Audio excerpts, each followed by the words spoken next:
Many analysts are telling us how and why the Indian National Congress or INC lost in the recent state elections, barring Telangana, of course. They did not get the caste combination right in Rajasthan and Madhya Pradesh, these analysts tell us. There was infighting. Finally, superior strategy and organizational skills won the day for BJP. All these conclusions are correct. But a fundamental flaw has crept into the way the INC or the Indian National Congress functions. Just ask yourself one question. Why is it that despite the fact no corruption charges could be proved against UPA ministers, people are prepared to believe the worst about the Congress? Despite the growing number of criminals and corrupt in the BJP fold, why have people shown faith in the Modi regime repeatedly? There are no simple answers to such questions. But some points or pointers can be detected or discerned. For example, Indian National Congress has, or INC has an image problem.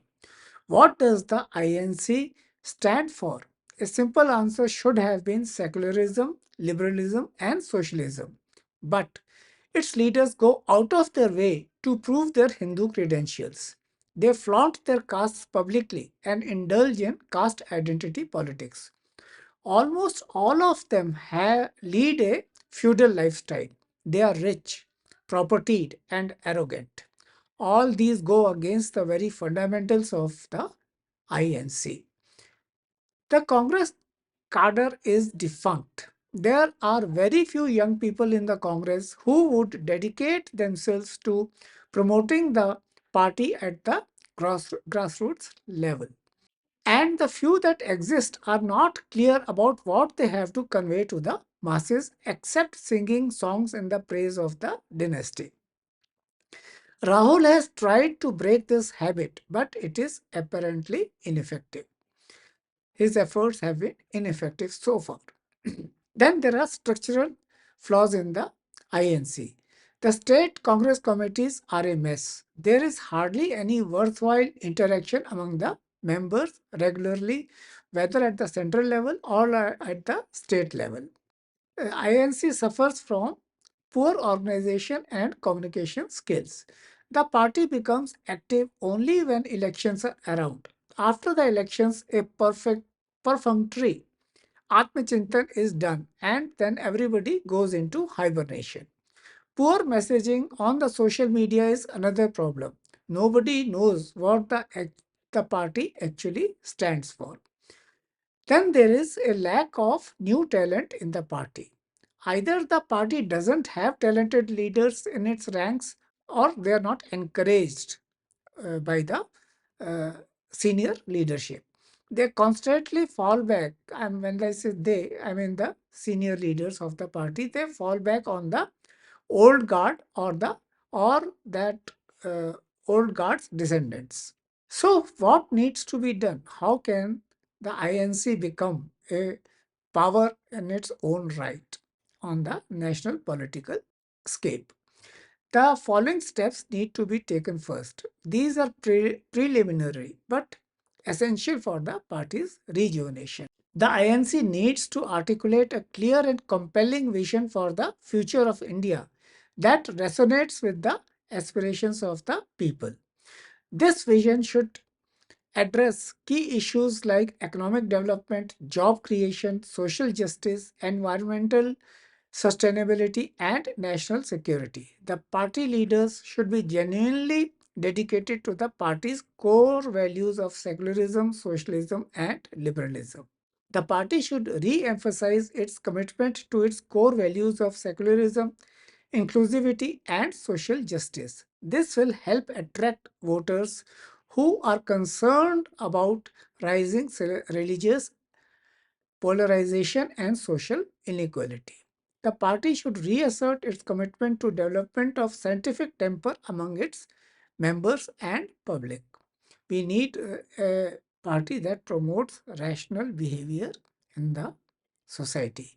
We are having uh, the BJP model where all sorts of superstitions are being spread and all sorts of wrong and unscientific values are being promoted. The INC needs to move beyond mere criticism and offer concrete solutions to the problems facing the country. Right now, the INC merely criticizes what the central government does. That is okay, but that is not what the opposition should be doing. They should be able to provide and put forth a credible alternative narrative. This requires developing well researched policy proposals and demonstrating a commitment to implementation. They need to have specialist professionals to evaluate and formulate policies on different issues like economics, defense, and strategic matters, international affairs, environment, education, and social justice, etc. The party should prioritize issues relating to economic development, poverty reduction, healthcare, education, and rural development. This will appeal to a broader spectrum of voters and counter the BJP's focus on jingoism and Hindutva. The INC needs to develop a more effective communication strategy to reach out to voters and communicate its message clearly. This includes utilizing traditional media, social media platforms, and engaging in direct dialogue with the public, especially the youth among the public. It will be a good idea to promote new TV news channels that will be thoroughly professional and capable of countering the divisive narratives propagated by the current Godi media. A framework is needed for regular discussions and debates on various issues facing the party and the nation. The members should be encouraged to air their views on any issue, even if these contradict those of the senior leadership. Fresh ideas should be welcomed and brainstormed regularly, and there should be positive tolerance for dissidence. Dissidence is a desirable feature of any democratic entity. It needs to be recognized by the party high command or whoever succeeds the present party high command, if at all that happens. Because this will, and all this will require a system of two-way communication. The party needs to invest in engaging with young people and addressing their concerns. This includes creating platforms for youth dialogue, promoting youth leadership, and incorporating their perspectives into policy development. It is quite clear that the INC has not yet tapped into the vast majority of youth for fresh talent and ideas. The party makes do with what is immediately available to them in the form of existing leaders' progeny. There is a need to set up a, this I'm saying, despite a Kanhaiya Lal here or a Kanhaiya Kumar here or there, that one Kanhaiya Kumar cannot make up for sidelining the youth in the party politics. There is no need, and then there is a need to set up a structured machinery for recruiting young men and women at the grassroots level. They need to be educated about the party's healthy traditions and ideals. It is time to get rid of the old guard. They should be turned into margdarshaks. They have not yet this old guard, whether it's a Kamal Nath here or Ritik Vijay Singh there or even the Rajasthan Chief Minister Ashok Gehlot, former Chief Minister Ashok Gehlot, they need to be retired, compulsorily retired. They have not only outlived their utility to the party but also represent all that is wrong with the party. Frankly, they have no place in the politics of 21st century India.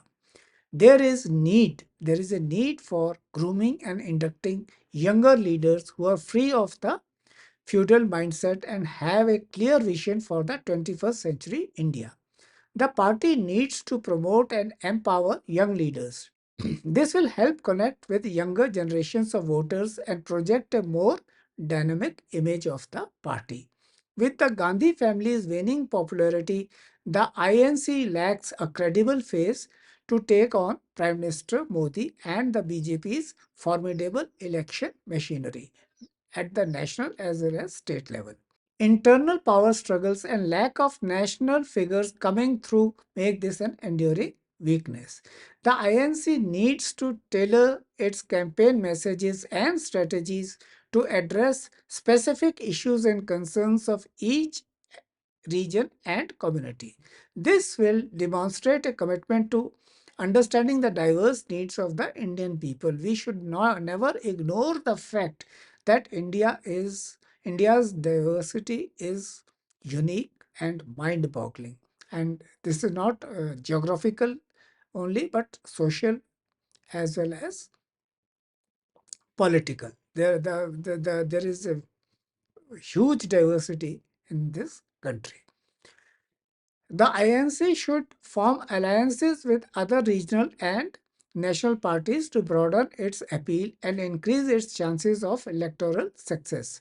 However, such alliances should be based on shared values and a common vision for the future.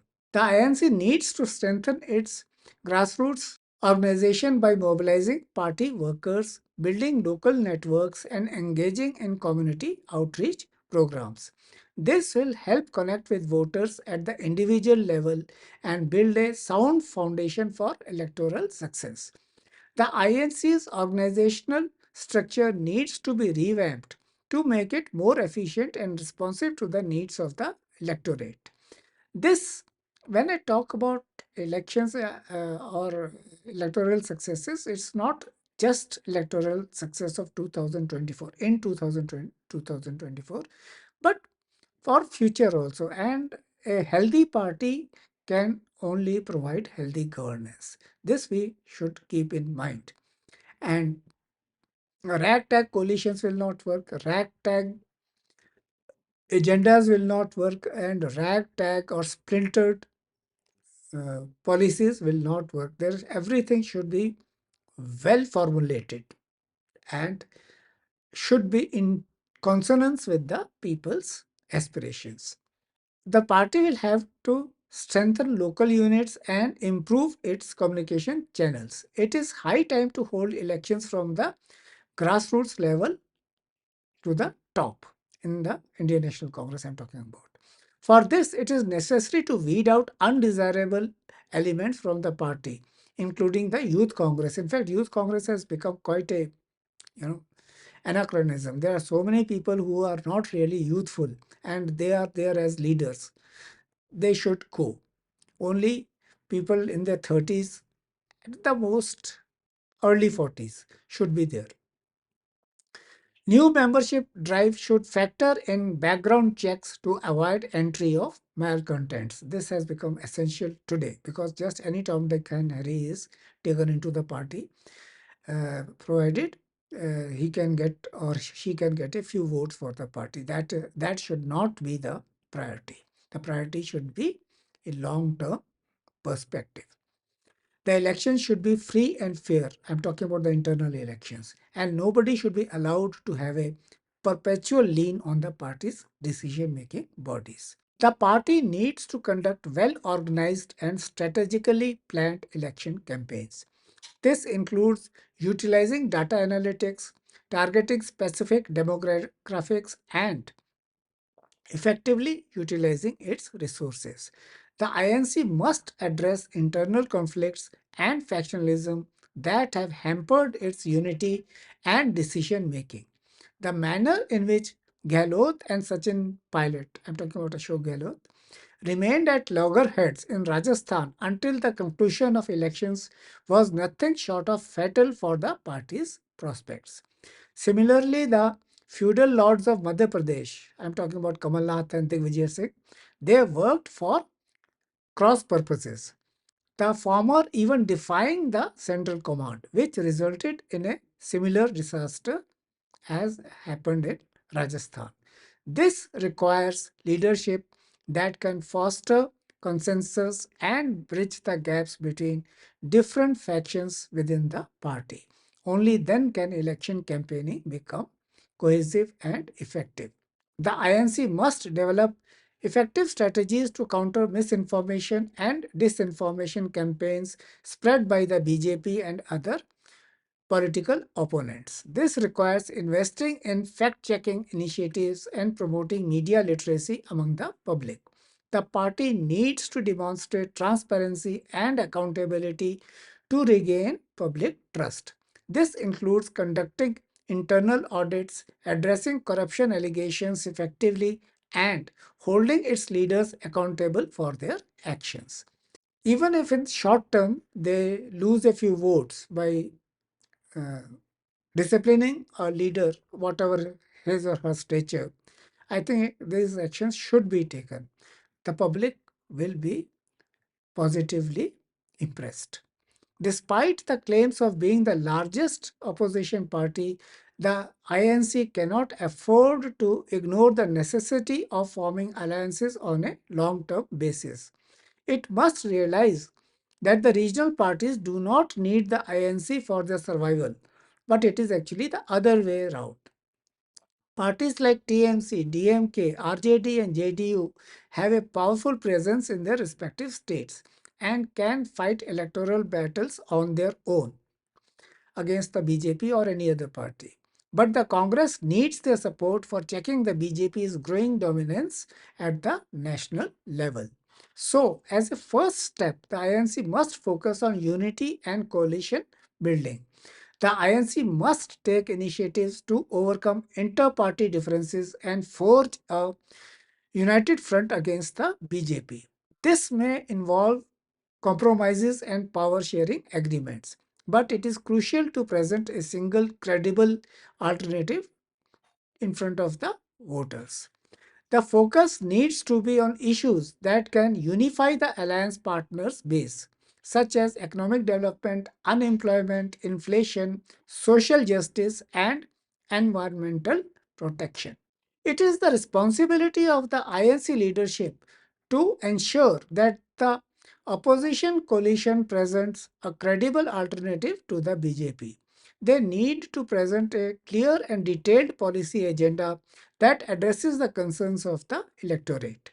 This agenda should focus on issues like job creation, poverty reduction, affordable healthcare, education, and rural development.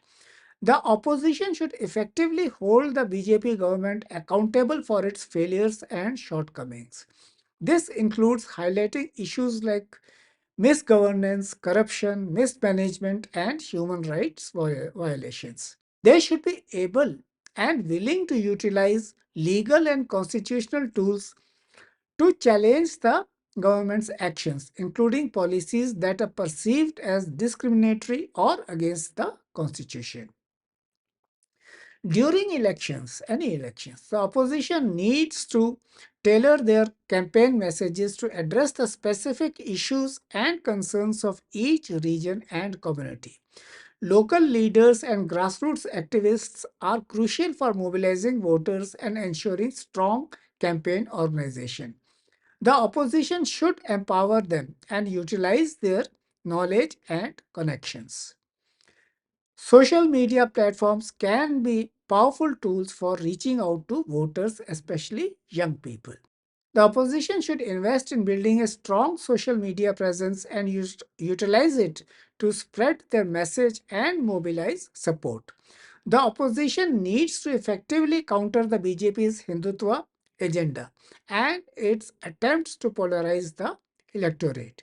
They should promote a vision of India that is inclusive, secular, and respectful of all religions and communities. They should avoid going on the defensive or resort to reactive politics.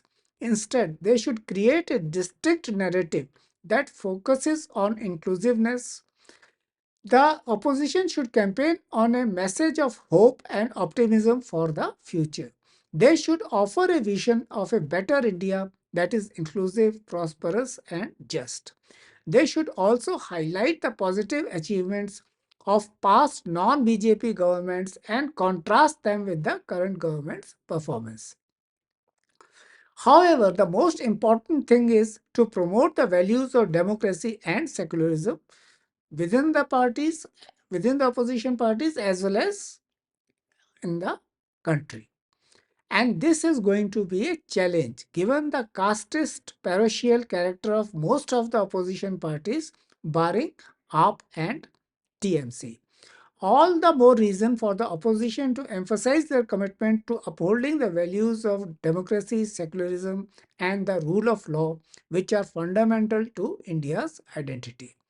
By implementing these measures and building a strong united front, the opposition can significantly increase their chances of defeating the BJP in the 2024 general elections. However, it is crucial to note that the path to victory will require sustained effort, strategic planning, and a consistent commitment to addressing the needs and aspirations of the Indian people. Finally, they need to understand that the coalition should not have a limited objective of beating the BJP in elections, but creating a distinct and enduring alternative to racist policies in the country. Thank you for being with me. I shall come back again with another video very soon.